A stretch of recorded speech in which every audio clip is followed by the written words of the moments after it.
अमित शाह ही बोले कि बिहार में फैक्ट्री लगाने के लिए जमीनें नहीं है। इनका देखिए, इनका सोच क्या है कि बिहार में फैक्ट्री लगाने के लिए जमीन नहीं और गुजरात में जमीन है, ताकि गुजरात का लड़का बनेगा फैक्ट्री का मालिक, अब बिहार का लड़का जाकर करेगा गुजरात में मजदूरी।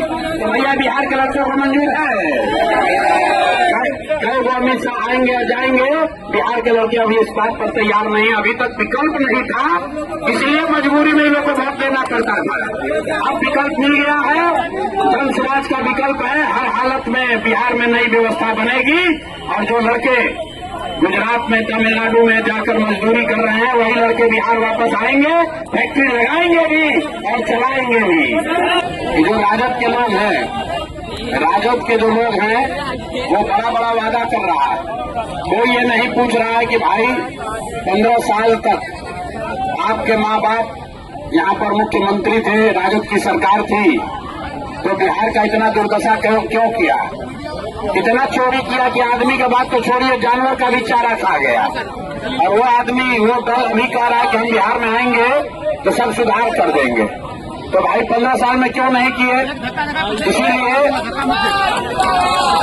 हम लोग वोट कहते हैं कि राजद का हालत वो है कि जो बूढ़े शेर का होता है।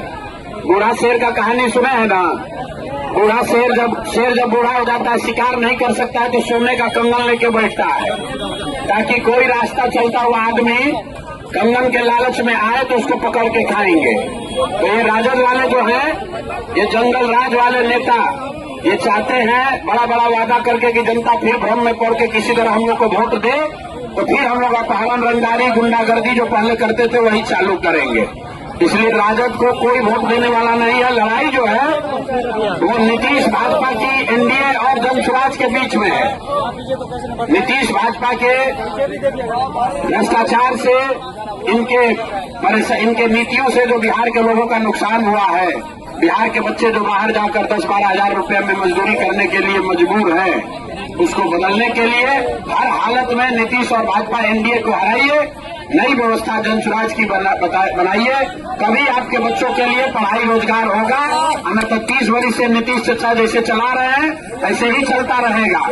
अगर गलती इस बार किए तो अगले 5 वर्ष भी भैया रोना मत, फिर मुखिया आपको 2-2.5 हजार रुपया राशन कार्ड में लेगा ही लेगा। इंदिरा आवास बनाने में 20,000 घूस लगबे करेगा, बिजली का बिल गलत आएगा ही, नकली शराब बिकेगा ही बिकेगा, और आपका बाल बच्चा यहाँ से जाकर गुजरात में, तमिलनाडु में जाकर मजदूरी करेगा। अगर ये स्थिति बदलना है तो नीतीश भाजपा को हटाइए, नई व्यवस्था बनाइए।